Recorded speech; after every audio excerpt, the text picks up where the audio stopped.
Hey there, my name is Cate Mackenzie, and I'm here today to talk to you about celebrating, honouring, and affirming, declaring and invoking your dream life. So, happy season's greetings, happy solstice, happy Christmas, happy Hanukkah, happy all whatever you're celebrating or not celebrating this time of the year. Wishing you all lots of joy, lots of wellness. Now, for many of us, this is a big time of year. For some of us, it's not a big time of year. Different people have different times of the year they celebrate or don't celebrate. And just wanting to really say hi there, welcome to you all, wherever you are, whoever you are, whatever sexuality, orientation, size, class, mental ability, physical ability, wherever you are, whatever culture you are. Welcome, welcome, welcome.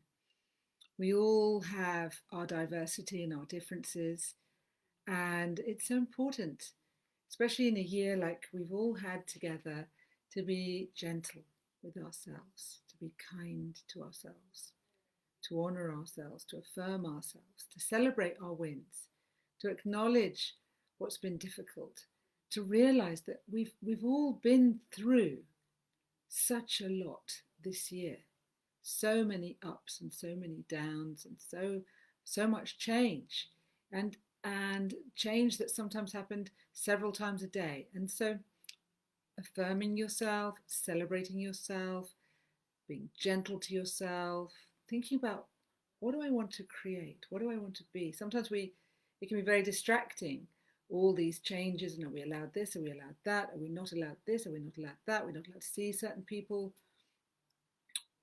where can you do this, where can you do that, do you have to wear a mask for this or that? So there's been a lot going on, and so taking it very gently, soothing yourself, realizing that whether you have fear or not, other people might have fear, and so we might encounter people having fear or having difficulties or feeling angry. So how do you give yourself time? How do you honour yourself and give yourself time to slow down, to honour you, to give to you what you need, what would cherish you? How are you going to affirm what feels right for you? How can you give yourself moments, even if it's 5 minutes, to slow right down, to hear that still, quiet voice, that part of you, that whisper, that intuition, so that you can hear where you want to set boundaries? Who feels warm to you and you want to allow into your life, and who doesn't feel so warm and you don't want to allow them into your life? Where do you want to be with people, with your life, if you work with work or your purpose? What is your purpose? What do you want to allow? And just understanding that it's all about neurobiology. It's all about your nervous system, your body. There's this idea that our gut is often where we might experience our anger, our boundaries. In our heart, we might also, that's where we might feel our shame, and when we release our shame, feel the love. And our head, fear and anxiety. But of course, if we can take more breaths and breathe, we can actually release and come into excitement. Fritz Perls said, that excitement is fear with a few more breaths.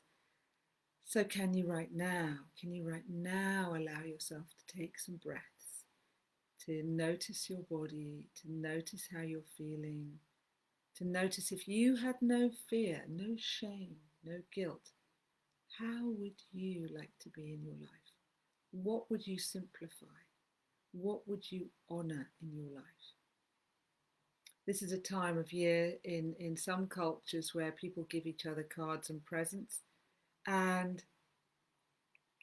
so what about you? Do you want to give yourself a present? Do you want to be honouring to you? What would it be like to honour you, to give to you, to allow you to feel really good about you? So how would it be to just allow yourself to think for a moment, to slow down for a moment and think, if I was going to allow myself to give myself some time, whether that's 5 minutes or half a day or a day, how would I cherish myself? How would I honor myself? And what would I like to affirm? They say that, if we allow ourselves to worry a lot, it becomes like a prayer, and we can constantly worry. And that's understandable because we come from a fix-it culture. We come from a culture often where we feel like if we just think things through, we'll get to the answer. But how would it be to slow down, connect with your body, feel your body, and allow yourself to connect with what's emerging inside you? What wants to be affirmed? What wants to be allowed? What would you like to declare? Words are really, really powerful. That's why we have where we get the word spells. We get the word spells from spelling, from words. That's why we pay lawyers so much, because contracts are they are a really big deal, those contracts, those words, and when people sign them. And so you can also revoke any unconscious or conscious contracts you may have made with yourself or others. You can start to revoke them literally by starting to think, what have I agreed to that I didn't want to agree to, and start to unagree with it. Maybe you do some writing on that. What have I agreed to that I don't want to agree to? What am I doing that I really don't want to do, that I would like to empower myself to shift on? And what would I like to agree? I find that if I talk to people older than me, often I find that they've simplified their lives down, and they've simplified it down to the things that give them real joy. And that's very inspiring. What would your life look like if you simplified it down to the things that gave you real joy, the things that really affirmed you, the things that made you feel really good?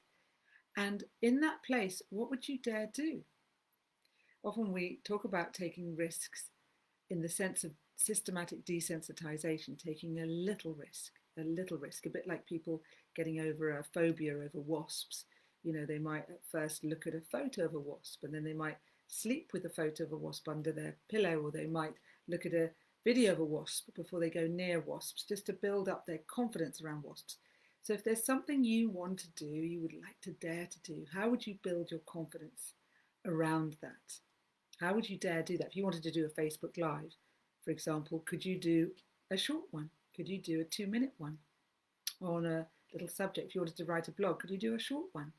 So how do you engage yourself with that kindness, that compassion? If you feel like you're not sleeping enough, how would you work that out? That you give yourself little naps, if that works for you, or you go to bed earlier, or you look at sleep hygiene, which means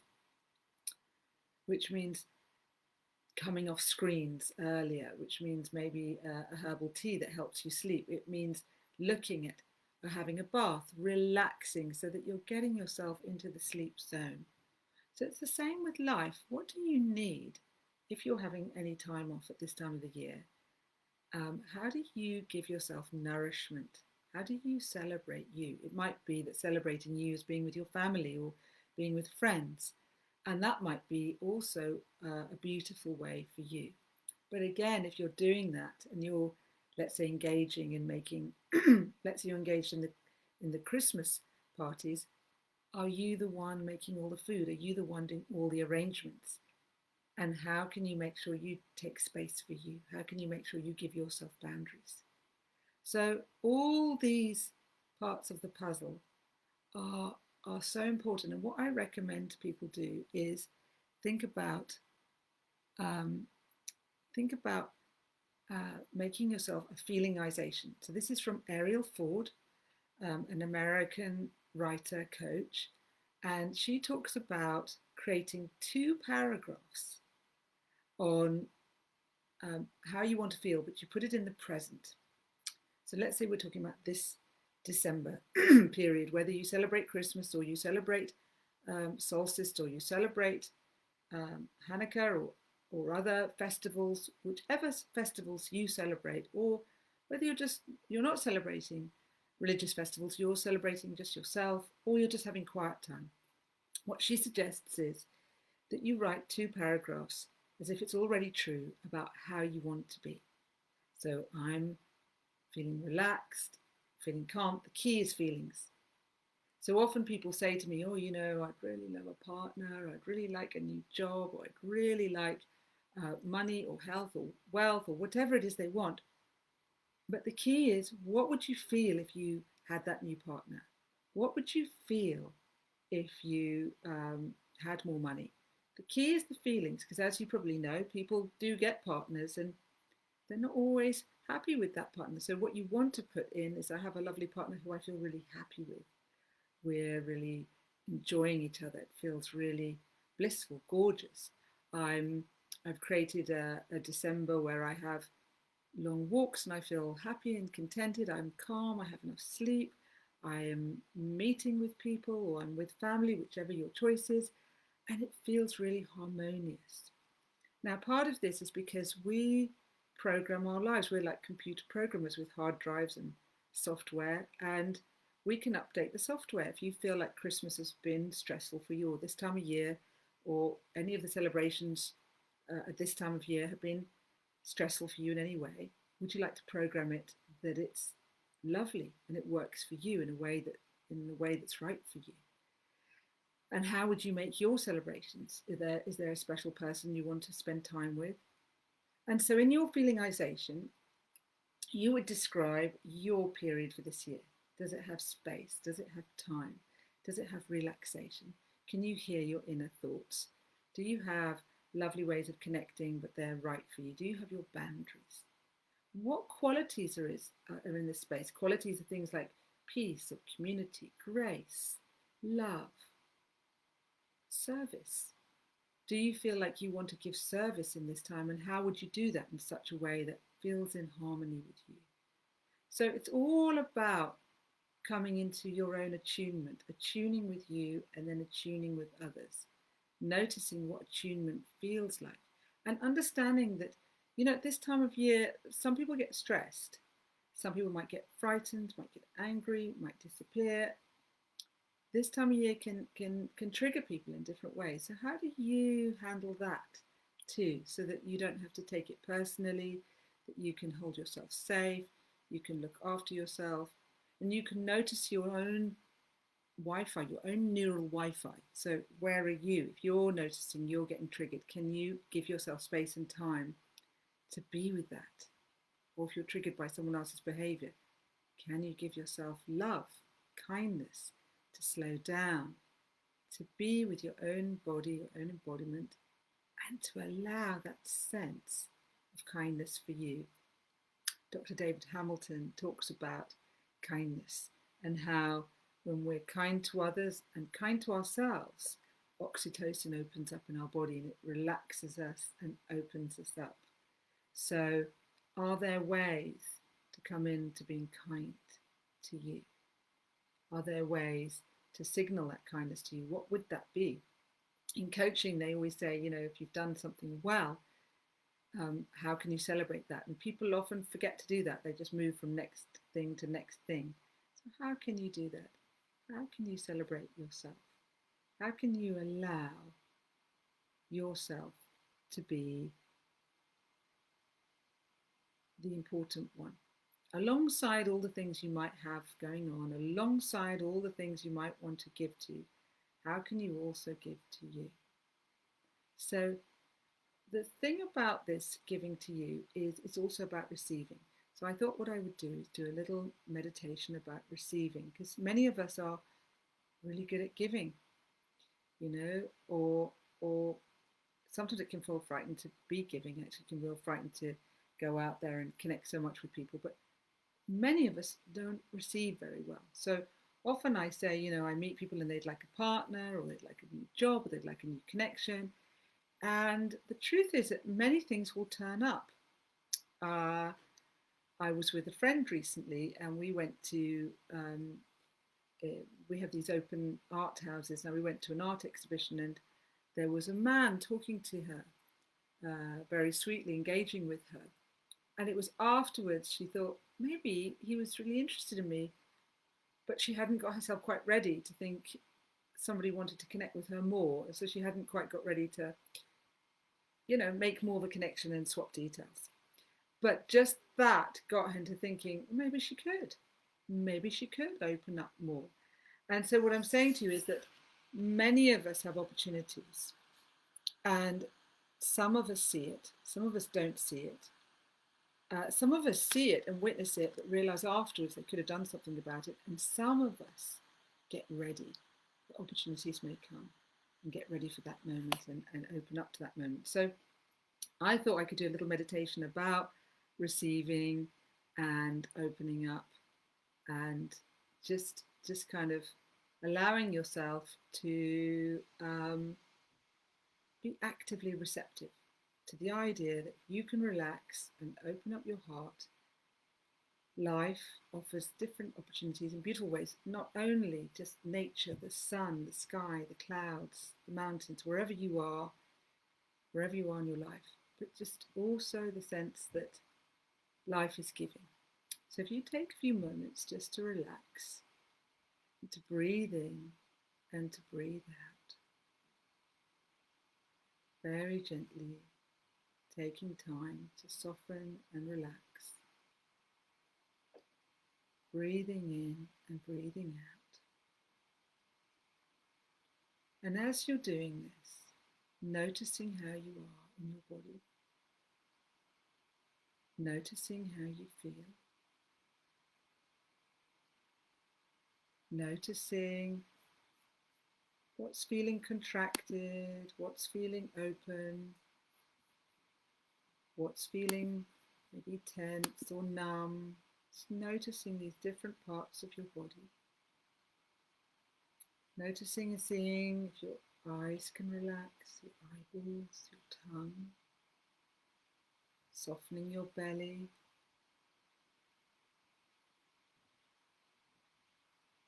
Noticing, relaxing, softening.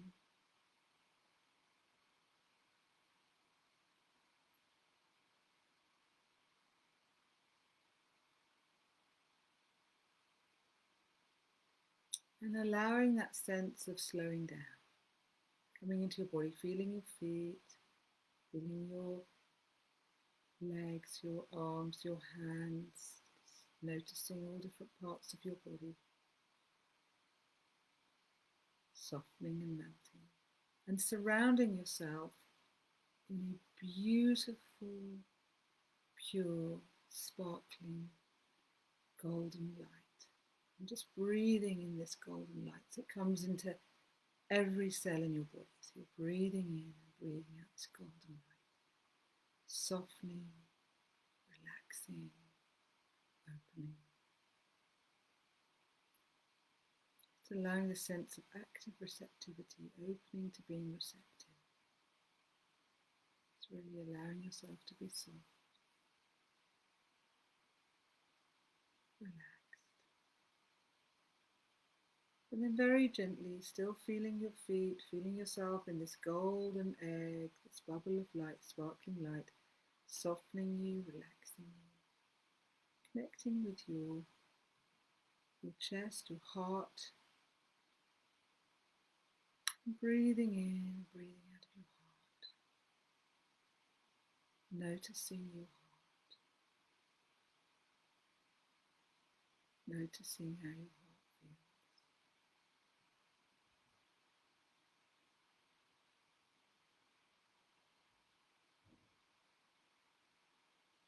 How are you? How is your heart? How is your heart feeling? It's been a really big time, big year, a lot going on, so much going on. How is it to take time to come inside and be with your heart? And then very gently, just imagine behind your heart, the top of your back, pouring in pink light into the top of your back. Pouring pink light into the top of your back and imagining a rose, a pink rose out of the top of your back, and imagining the sense of being open to receive. Imagining the sense of being open to receive. and allowing that sense of receiving, noticing what does that even feel like in the back of your back, the idea of receiving. What does that even feel like? What do you notice in the back of your heart? What do you notice in your body? How does that feel to sense and connect with the idea of receiving, being open to receive? And in the front of your heart, imagining a beautiful little flower bud. And this beautiful little flower bud is opening very gently, very slowly, in the way that's right for you. And as it opens, it reveals a beautiful crystal. This is your heart's crystal. This is the center of your heart, center of you. And as you take your time to go inside the crystal, inside the heart, you feel the power of your own heart. Feel the power of your own love. Feel how powerful you are as a being inside you, inside your own heart. And you go deeply, deeply inside the crystal, and you see some stairs, and you go down the stairs. And at the bottom of the stairs is a door. You go through the door into a beautiful garden, the most beautiful garden you've ever seen, full of birds and plants and trees. This is your heart's garden. And you sit on a bench, it's a beautiful bench, and you look at this beautiful garden. And a being comes towards you. This is the guardian of your heart. This being comes and sits next to you. And this being gives you a gift. And you receive the gift. And you ask the being, how may I open my heart? How can I open to joy, celebrating, affirming the life I want, declaring the life I want, clearing any contracts or revoking any contracts that are not correct for me? How do I do that? And you listen. And listen to the guardian. And you receive what they have to give you.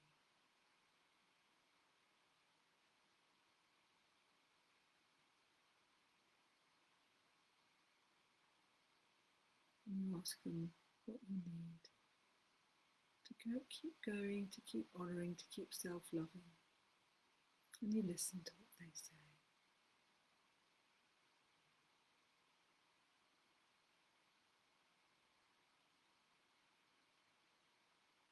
And then you thank them. You take your gift. You go through the beautiful garden, through the door, up the stairs, into the crystal, into the flower, into your heart.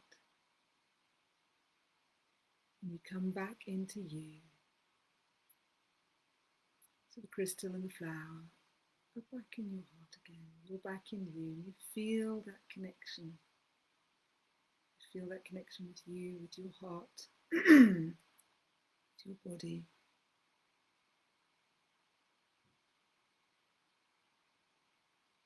And you notice now how you feel. You notice how you feel in your body. You notice what's going on for you. And I'm going to call 1 to 5 and ask you to move your body. 1, wiggling your fingers. 2, moving your head. 3, moving your shoulders or your body. 4, imagining you're protected by a golden egg of light. 5, opening your eyes if you're ready. Coming back into the room. And putting your hands on your heart. 1 on your belly, 1 on your heart if it feels okay for you.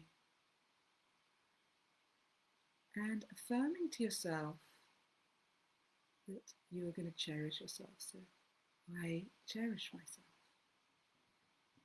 I love myself. I am important to me. So in your own words, finding some words to honour you in this moment, in this time, at the end of this huge year, choosing some words to cherish, to affirm, to love you. And if you feel willing to write your feelingization today, if it feels okay for you, to affirm what you do want, to affirm your shining. And I'm shining in, I'm loving in, I'm experiencing, I'm enjoying. And if it feels like you have a little list where you want to really work on about revoking, so you have your shine list, and maybe you have a list which is your not so shiny list, where you feel like, oh yes, I want to release that bit. I'm not so good at setting boundaries, or I'm not so good at saying no, or how do I sleep more, rest more, whatever it is that you feel like that's not happening. You can write that list and revoke any ways. So you start to say, I'm good at saying no, I'm good at going to bed on time, but you're noticing. So my recommendation would be that you start to affirm yourself regularly, maybe 3 affirmations a day, saying, I appreciate myself for being here now, getting to this point in the year, the work that I do, or the way I'm loving to people, or what I did for someone, what I did for myself, having a bath, whatever it is, you can appreciate you, starting to appreciate you, because Bowlby discovered that we grow with love, and we can start with ourselves and then give it to others. There's a beautiful video called Still Face, and it's about a baby, and when the mother's giving real attention to the baby's flourishing. When the mother does a still face, the baby really suffers. It's on YouTube. So we also, if we're not giving to ourselves, if we're not celebrating ourselves, if we're not affirming ourselves, and it can be small ways, we suffer. So how would it be to receive your own love, your own care? Think about your feelingization. Maybe think about the more support you might want. What village have you got? What people have you got? What would you like that helps you, that regulates you? And bring this into your life. So I'm wishing you love. I wish you a wonderful period, whatever you celebrate or don't celebrate, however this time is for you. In some cultures, people take some time out to be quiet, and that's very special. Some people will be connecting with more people. However it is for you, I wish you well, and I hope you have a lovely time, and I hope that you can affirm what it is you want. Often if we do that, it's absolutely mystical. We write down what we want. It gives things a chance to happen. When we haven't named what we want, it's not so easy often. We're hoping for things to be okay. When you name what you want, it's very, very powerful. So I'm wishing you well. I hope that you all have a lovely period, whatever this period is for you, and you celebrate and affirm yourselves. Thank you.